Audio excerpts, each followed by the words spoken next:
Hi, everybody. Welcome to Queers and Soaps. I'm Tommy, and today I'm joined by Derek and Eric. You guys are Derriere. you're trying to tongue twist me. Derriere. We are back covering 1992 General Hospital. Today we're discussing episodes that aired from November 2nd to November 13th, 1992. So I'll roll the credits and we'll get right into it.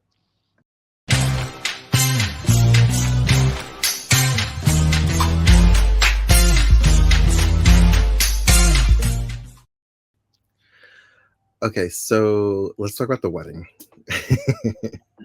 Or the not wedding. I'm really sad that Nikki's gone. I had questions. I wanted Yeah, to we didn't know if I that was her know. last air date or if she was in the next one, but she's gone. Like She's Yeah. gone. she's Yeah. gone. Got paid off and rolled out. Yeah. Which usually never happens in soaps. I feel like they always hang around or something. I wonder if this was specifically just like an exit story for AJ, like to facilitate AJ leaving. This AJ.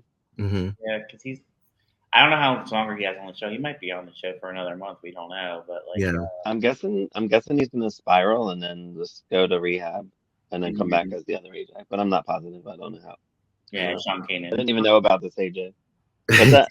Sean Come Kanan back, Sean. will come back. Yeah. I liked how deceptive Alan was. Like he just let Monica believe Right. that she didn't do anything. He was just like, oh no, she left all on her own. Brutal. Yeah. Mm-hmm. I like how Jason was being like a good brother to him and really concerned. Oh, I know. Yeah, sweet. We found out through dialogue that AJ was drinking and had caused an accident Before, yeah. and Nikki knew about it and lied for him. Yeah, that was interesting to find out. And that's why he thinks that she really loves him. So funny. So we really didn't see much of the teens. Karen was at the wedding and she was like freaking out because she was like, I just saw her. She was in her dress and now she's gone. The dress is here. The ring is here. She left a note. But they didn't let AJ read it at first. He came back drunk and found the note. That was a really long music montage of him just oh my god, in the room to read the note. I was like, fast forward. I was like, we're still doing this. He's just like, one more to watch. I felt so bad for him, and it's funny because Tommy, you mentioned in previous podcasts we did that you would like him as soon as he's leaving, and I do like him now. Yeah, I thought he did a really good job. Yeah, he did. I thought he was great. I wondered why they got rid of him. And I kind of had a little heartwarming moment because Alan did finally walk in at the end of that scene and he comforted him and he was crying in his arms and I was like, oh, I like this. It's nice. Yeah. Because I just feel like he's AJ the one that wants to did be it. loved by his father and he's always the disappointment. And that's what me and Karen always say that because in 1983, I think they may have shown AJ one time. Maybe. Is he a toddler? They showed Jason. Or is he they showed Jason a lot. What's that? As a kid, as a baby. He's a baby. But they hardly show him. He's talked about, but he's not shown. They SORA them, AJ and Jason. What's that? Do they age them SORA them? Not in '83. Still, they're still babies. Oh. AJ's shown one time. Jason's shown maybe every other week. Oh, okay. Well, aren't you guys by the Susan Moore story? So maybe that's why. Heather's raising the baby now. Heather Weber? Mm-hmm. She's raising Jason? Mm-hmm. Because her mom had just died, Alice, where we're at too. Did she kidnap him? No, she's raising the baby, and Alan comes over and is there, just to be the helping and stuff. That's interesting. Financially, yeah. So the next morning, a sobered up, hungover AJ is just trying to figure out what happened, and Alan kind of shoots himself in the foot by saying, maybe she just was overwhelmed by coming into a rich, family, and she couldn't handle it. So then he's like, that's it. That's right. I'm going to find her. He's like, and explain to her that it's going to be okay. And Alan's like, fuck. Yeah. I don't think Alan anticipated that AJ was going to be so persistent in looking for her. He wants to hire a PI, and he wants Alan to pay for it. I'm like, he already paid her off to leave. Now he's got to pay to find her. Yeah, right. They're gonna hire Marco Dane. Like he could always hire somebody. He could always just hire somebody and tell them not to really look. Like, this is all for show. That's true. Like, they couldn't find anything. That's true. That's true. And looking like a good dad really hired him and like not doing, Yeah. that He looked Monica right in the eye and said he didn't do anything because she was like, tell me you did not do something. When she finds out, she's not going to be happy. I'm thinking that might lead her to, I know she cheats on him again at some point, but I'm wondering if this is what leads to it. Yeah, I don't know. Because I know it's in the 90s, I remember. With David Vickers, she cheats. Oh, that's not till like 96. Oh, okay.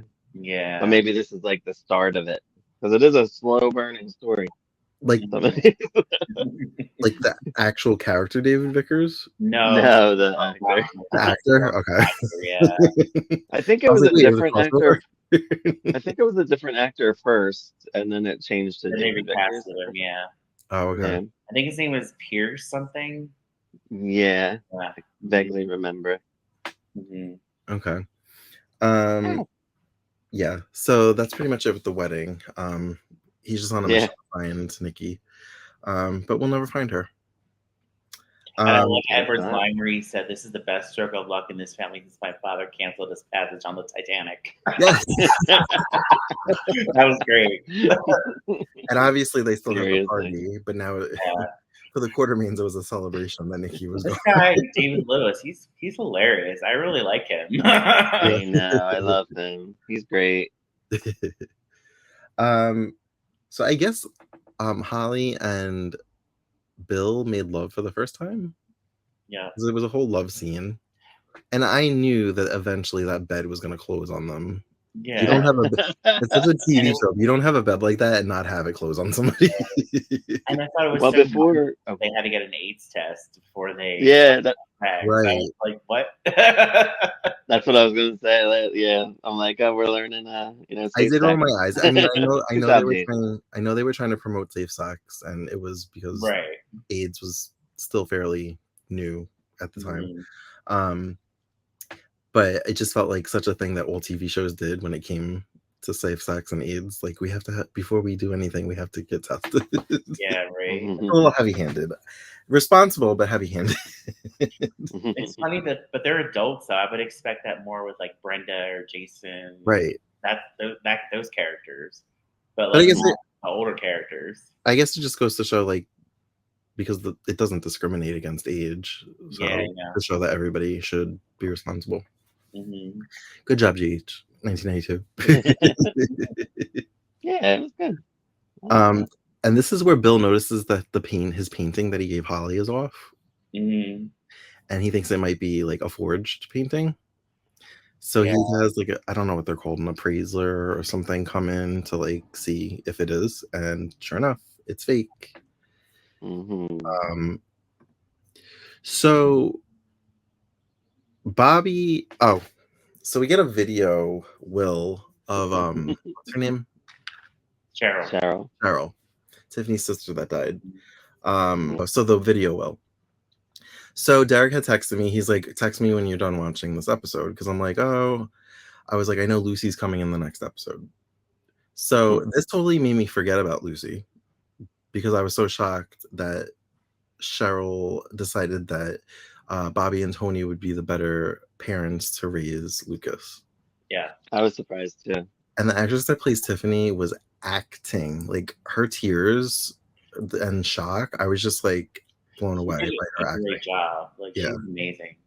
I also love that, like, Cheryl like forgave her and was like, she got the closure that she needed, but at the same time, she's gonna lose Lucas. But I understand Cheryl's thinking now.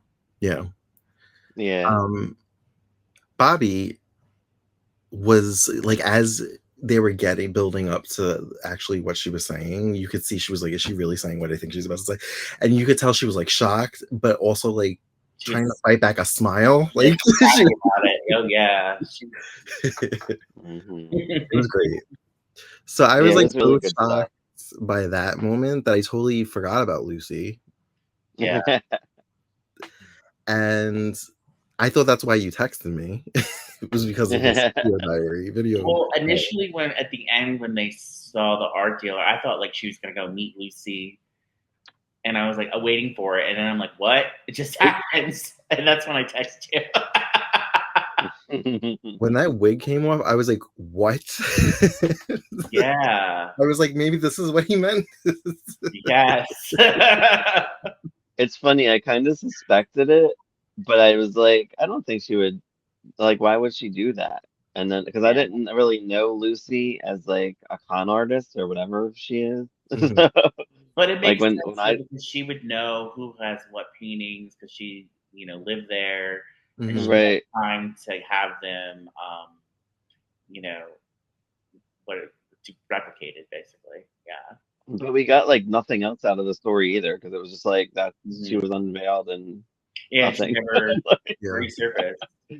Well, yeah, I it was thought really about weird. that. I thought maybe she was still doing Days of Our Lives, so they filmed that scene later and just added it into the episode. And it was November Sweeps.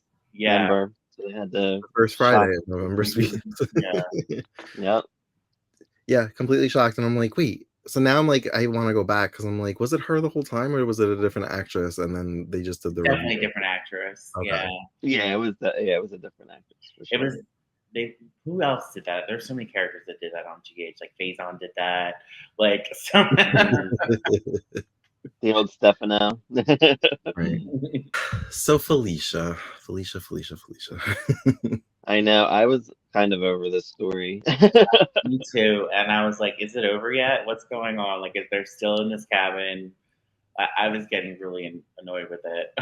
Me too. I was fast forwarding it. I was like, boop, boop. I was too, but then it got exciting at the end. Yeah. Yeah, at the end it was cool, but they really threw it out over the 2 weeks. I was like, oh my god. Yeah. So where we last left off, she was about to make love to Ryan, but she started to get her memory back. And so she starts to freak out and she plays it off as she's not ready, but she's like freaked out because she's like, what the fuck am I going to do? And the whole time that this was all going down, I'm like, does he know or suspect that she's getting her memory back? Yeah. I couldn't tell if he was being more nefarious because he knew that, or if this is just how he's been acting, and because we now know that Felicia knows, and she looks scared, and she's trying to hide the fact that she's not. I was just like, I don't know what he knows. I don't think he knew. I think that his plan was just to kind of keep her to himself anyway. So I think that's what was happening because it kind of made sense with what was going on, and then he might have started to suspect, but I couldn't really tell. Yeah, I couldn't tell, but it seemed like he was like blocking her at every turn. Like every time she got a plan, he was blocking her, and I'm like, does he suspect? Like, and he drugged her and all that. But she threw the tea out at one point. She knew. Yeah. She was gonna climb through the window. She was like fully clothed. And he like knocked on the door and she put a robe over her clothes. He like locked her in her room so she wouldn't wander. The music cracked me up too. It was like the Exorcist theme. So he promises her that he's gonna get her home for Maxie's birthday, and that's she keeps playing that off of why she's so emotional because she doesn't want to miss Maxie's birthday. Then conveniently the car won't start. Now she manages to scurry off by herself at one point and get to the Jeep, and it won't start. And when she popped open the hood, I was like, is she gonna notice something's detached or there's a missing part? Like, I was like, does Felicia know mechanics? Like, I wasn't sure like if she was gonna be able to like hotwire it or something. Right. She was a PI. She should know that. I mean, that's why I was like, how much I guess, but yeah. Right. I laughed because there was like a strategically placed Jeep like name brand when she pulled like the manual out of the center console. Yeah. I was like, this episode brought to you by Jeep. Yeah. But she found the cell phone in the compartment also. and she was actually able to get in touch with Mac, but it was all like crackly, and he couldn't really hear what she was saying. Mm-hmm. And then it was like, Max to the rescue. He goes to find them, and then now there's a snowstorm that's blocking them. How convenient. That part was funny. He was like, where was he trapped at? Like a store? Like I don't know. Maybe like, no, it wouldn't have been a ski lodge. Mm-hmm. I didn't know where he was. Maybe it was just like a convenience store on the outskirts of the woods. I don't know. He managed to eventually get a what are they called? A snow ski? Snow. Yeah. I couldn't think of the name of that either. I was like, what the hell is that thing? Snowmobile. Snowmobile. Is it a snowmobile? Yeah. We had one in the 90s, my family. So you did? Yeah. I grew up on a farm, so we had one. Oh, nice. Oh, that's so funny. We had quad runners. But we didn't have that. So it looks like he's like coming to the rescue, but then of course he like wipes out, gets thrown from the ski. Yeah. But I think I dozed off. How did Felicia end up in the wedding dress? Ryan made her put it on, I think. Yeah. Like in a fun way, or he like forced her to? Was he just like, hey, look what I brought, try this on? I don't remember. I kind of was getting annoyed with it too and not paying just close attention. Same here. I kind of don't remember either. Because then I guess when I came to, maybe Ryan drugged me. Yeah. When I came to, she was in the woods running in a wedding dress, and I'm like, wait, what? I think Felicia was trying to play along with him, just but not like just because she didn't want him to get all like psycho, I guess. So yeah. So then she kind of circles back to the cabin, and then she finds the key and locks him out. And she seems like pleased with herself when he comes to the cabin and he can't get in. And I'm like, girl, you don't think he's gonna break a window? Right. What are you thinking? He's killed before. He's not just gonna like be like, oh, can't get in, guess I can't kill her. Like, yeah. I watched that scene twice. What happened? Did he jump through a door? What did he do? What did he do? So it sounded like he started the Jeep and drove away. So she thought like, I'm safe now or whatever. And then yeah, it looked like he dove into the window or something. Right. That's what I thought he did, and I'm like, let me rewind that, and I couldn't see because it was so dark. Mm-hmm. Right. And why didn't she confront me like, oh, the Jeep started? Like, what are you doing? Like, right. So I guess it's like you can't really confront him at that point because he was already in crazy town. So yeah, he was. At this point, he's like still questioning if her memory is back, and I'm like, you have to question it at this point. Right. So this is when a fire poker gets involved. And he's like clenching it when he realizes that she threw the dress in the fireplace. Oh God, yeah. That's when I think that was like the last straw for him. Yeah, he's like, now you gotta die. Now you gotta die. Yeah. So there's a struggle, and she actually ends up getting the fire poker, and she gets a few hits, but he still manages to get up. And was he choking her? Because there was a point where she was like trying to grab something. She tried to grab like a bottle to break over his head. He stopped her, and then he was behind her, and I couldn't tell if he was choking her because she was kind of like. But she didn't think he was choking her. I thought. Yeah. Maybe. Yep. Yeah, okay. So maybe he was pulling her back. Yeah. She manages to get a knife, and she gets a few stabs in. And then she just went. I like the whole how they shot it with like the shadow of her just going. Right. Yeah, that was pretty cool. That was really cool. And then Mac like came in and he was just like, finally. Like, well, they had that whole backstory with him being stuck at that little cafe or whatever it was. Yeah. Mm-hmm. He was there forever, and then he finally got a snowmobile and went after her, and then he fell off a snowmobile. Yeah. Dove into the snow. I'm like, oh Lord. Yeah, and it's like, are you okay, Mac? And then all of a sudden he shows up to rescue Felicia. But it was kind of cool because I feel like I was gonna say she kind of saved herself at that point. And all I thought was, I'm like, wow, and it's so funny because like she stabbed him a good amount of times, And I'm like, and here he is, like, just died last year. I Right. did that too. I was like, huh. I was like, I wonder how he survived this. Right. Because the first stab, it Whatever. looked like she stabbed him in the neck, Mhm. and then she just kept going. And she did kick his ass before that too. That was fun. Yeah. I was like, okay, Felicia. I was like, I guess Frisco taught you some moves. Mhm. Yeah, she's like, you don't know what I'm capable of, and she just started kicking his ass, and you're just like, oh, all right. But then she I didn't do have like. to say, Eric knows this. I'm not the biggest Felicia fan. I don't really care. I could take her or leave her. She doesn't really do anything for me. I was rooting for her in this. I was like, wow, do I like Felicia now? Has this made me a fan? I like her more now than I did back then. I would say that for sure. Okay. Yeah. I didn't really know her too much. When I watched, she didn't have like any major stories. Mhm. I did like although I feel like GH does this deadbeat mother and deadbeat father storyline so much. I didn't like that storyline at all when she like came back and the whole when Georgie died. I didn't like that at all. Yeah, it was like she was a deadbeat at that point. Like, And that's not Felicia. Like, granted, right. good or bad, that's not her. She was a devoted mother. Well, it's the same with Lucky. Would he really abandon his children? Like, it's just I don't know. Yeah. It's almost I like wish they kind of okay. the fallback for them to like instead of recasting because they can't get the actor back, they just make them deadbeats because Yeah. why they weren't there. Just make them presume dead, like instead of making them dead. Right. I feel like Days does that too, but it's annoying. Yeah, it is annoying. So Tracy's a dick. Oh my god, right? I love I her. love her. So annoying.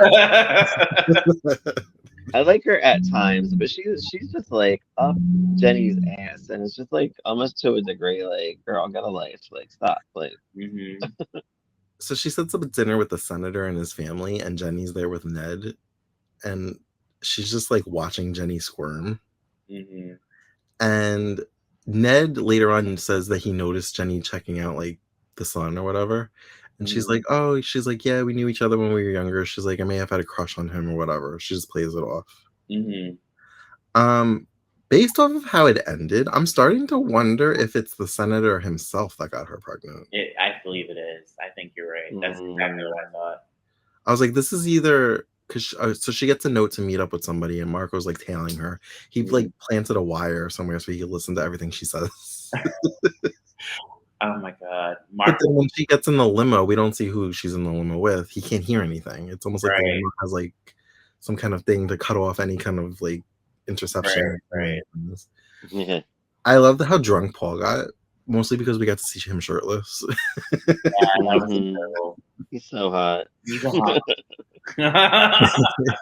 And Tracy's just trying to like have sex with him, so like bad. I don't blame her though. She wanted that date. And no matter how she had to get it. Calling her hotel room, and she keeps hanging up. Yeah, that was classic. And then Paul keeps answering. I'm like, just answer and then leave it off the hook. Yeah, that's what I thought too. Yeah, answer it. Exactly. Leave it off the hook. When she's like, do you want to listen to what we're doing? I love how Marco got. He's like, not now. I don't. And he like calls me back. Well, I like that Tracy was like, unless you want to listen to what me and my husband are doing. Right? Yeah. So she ends up having to leave him, and he passes out drunk. But then he has like a wet dream about him and Jenny doing it, which was fun because we got to see her. It was there too. Yeah. Yeah, I think in this era of GH, he's like number one hottie. Paul Satterfield for sure. Maybe Antonio Soto Jr. is like number 2, and then. I don't know how Paul wasn't in like a soap nonstop. Like, I feel like he should have been on for like 20-something years on some soap, but he wasn't for some reason. Well, he went to primetime after this. Yeah, but I don't think he's always in like short-lived series and stuff. Well, that's not his fault. Right. And he was in like daytime too after that. Like, he went back to One Life to Live in the 2005, 6. Oh, that's right. He was on One Life to Live. Yeah. Yeah, but he's always killed off within like a year. They make him like a villain. But I feel like he should have been like a regular on something because he's hot enough. I don't know why they didn't come back years later when they recasted Paul. Maybe they just couldn't get him. Right, yeah, maybe he didn't want to anymore. Who knows? I was gonna say maybe he's retired. Yeah, he could be real estate agent like most of the actors are.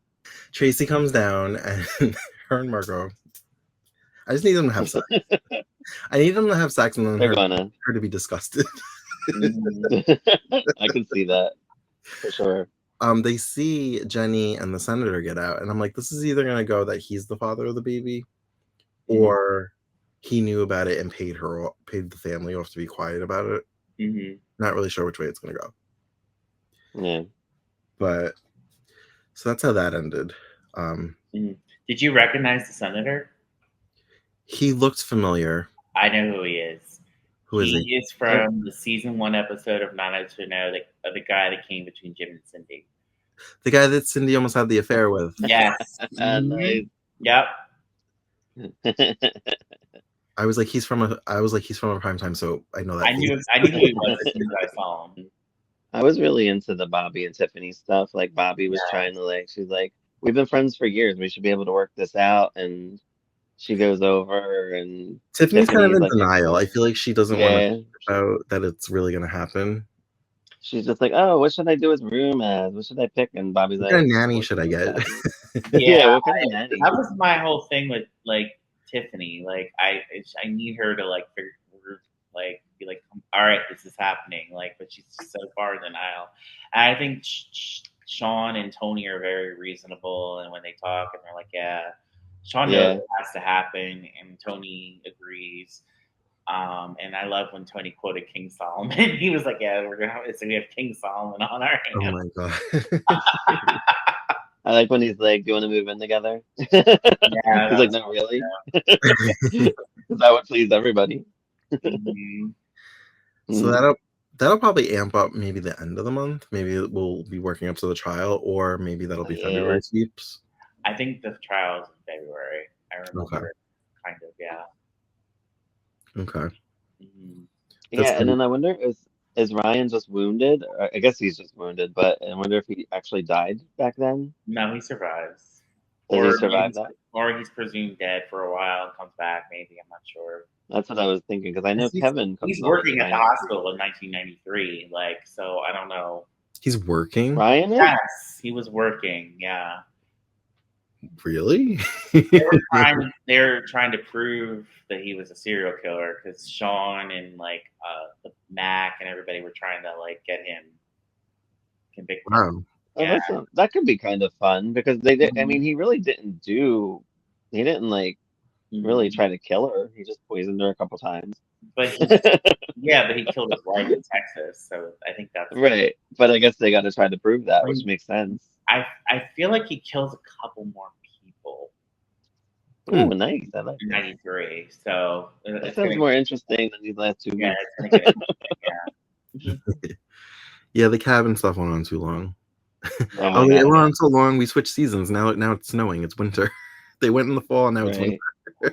I want to talk about the flashback scene with Cheryl. Okay. So at first I thought that was a fantasy that Tiffany was having, because Lucas was the same age, and then I'm like, oh, maybe they just it was more recent, because maybe she went. But it sounded like Tiffany and Cheryl had a bad relationship, so why would she go visit her recently? Mm-hmm. So that kind of confused me a little bit, and they did mention that Julian Jerome was the father, so I was yeah. So I always thought that was rewritten, but I guess it wasn't. Yeah, but Cheryl still wants Robert to have as Lucas's father, but yeah. But Julian was dead at that point, right? Or dead? I'm not sure. I don't know. I think he had died at this point. Yeah. So. Yeah. Sly was still being a dick to Holly. Yeah. He was trying, and then they all went to a football game and he lost, and he blamed Holly because I was paying more attention to you than the game. That made us laugh. He's a little snot. Yeah, not like that later though. He's actually a nice kid, so it's weird seeing this side of him at this point. Talk about Scott and Dominique. Oh yeah. They decided to get married, and Jessica moved up their divorce date. Yes. Yeah. I really like that scene where Scott was confronting Jessica and the two old ladies were cackling behind them and like. I really like Scott. Yeah, me too. I'm kind And of that Jessica's like, I can have you anytime I want you and all this stuff. Right. I'm like, girl, what's your problem? She like Psycho or? I'd say she's vindictive. Like she gets very vindictive in '93. Yeah. Oh, so she stays. Oh yeah, she's on the show for a little bit. Yeah. Oh shit. Sean I had figured mentioned she was like a day player. Sean had mentioned hiring Scott as their attorney, and she was like, "No, he's too close to Bobby." Mm-hmm. Well, I think Jessica ends up being Sean and Tiffany's lawyer. Ooh, that could be interesting. Yeah, and then yeah. I don't want to spoil it, but there's a big storyline with Jessica in '93 that's really good. So. Oh, nice. I'm excited to see it. That's kind of one of the things that drew me to that show, to GH, was the Sean, Tiffany, Jessica storyline. Yeah. Oh. Yeah. Nice. And then, so what? I'm also wondering where this Lucy storyline's going. So she was this Miss Chapman person. And I'm like, now what? She is supposed to come back and say, "I screwed you, Port Charles." Like when, like I don't know. It's weird. Yeah, I'm looking forward to seeing her. When she comes on regularly. Yeah, and actually speaks. Yeah. I wonder, like, do you know when Kevin comes on? Because I know Kevin comes on in '93. End of '93. And. Yeah, but Ryan's still around for a while because I remember him being at Felicia and Mac, like interrupting, and I think he set off a bomb at Felicia and Mac's wedding in '94, and that's how he was presumed dead for all those years. It's weird. It's weird. Yeah, I'm obsessed with Felicia because during DJ's Heart Story, Kevin's there, and it looks like he's obsessed with Felicia. Yeah, there was a weird kind of thing where Kevin was like thinking he was like his brother or something, and then like he figured out that he wasn't, and that was just very weird. I remember something at like a circus or something, like Felicia and Ryan were like those mirrors and all. Like there was like this crazy. I forget what year that was, but I do remember seeing clips of that. Because Karen used to show me all that stuff. She loves John Lindstrom, so she was all about Kevin and Ryan. Was there ever a callback to him being obsessed with Felicia, like around the 50th at all or anything like that? I think they dropped it. I don't know if they ever. Oh. Yeah. That would have been an interesting callback to when Ryan came back to have him like stalk Felicia. They didn't. They had Felicia involved in that storyline though, the Ryan one, like Felicia and Mac. They weren't involved as much as they should have been, but they were still involved. Okay. I think Mac's the one that actually killed him. In the future? Yeah. Last year or the year before, whenever that was. Okay. Yeah. Anything else? Oh, I want to correct myself from last week. I said that Antonio Sabato Jr. and Vanessa Marcel were in their mid-20s. Antonio was 20 and Vanessa was 23. So really, I looked it up. Yeah. Wow. There was a scene with Paul and Jenny at the spa. That's what she's designing, right? The spa. Right, and she gave him the painting. He gave her the painting. Yeah, and she like fell and he caught her and he's like, "I'll always be here to catch you." I almost feel like maybe they never officially got together and like they like were over before they started. Because she doesn't act like they were together, but I think he was her and then he ended up having to marry Tracy. But yeah. I don't know. Almost like they were about to get together. Yeah, maybe. Like so they ended before they started. Right. Makes sense. He's very open about how he feels about her, and she's just kind of like, "I'm married." Yeah. Yeah, it's weird. I don't hate it though. I wonder what led up to Ned and Jenny getting married. Like, because he clearly loves Julia. Right. He really is. Yeah, right. Julia. Yeah. But all right, if you guys don't have anything else to add, I guess we can wrap this up. All right. Well, thank you for joining us for another edition of 1992 General Hospital. As always, you can find us on all the socials at Queers and Soaps. And until next time, have a great day. Good night, everybody. Bye.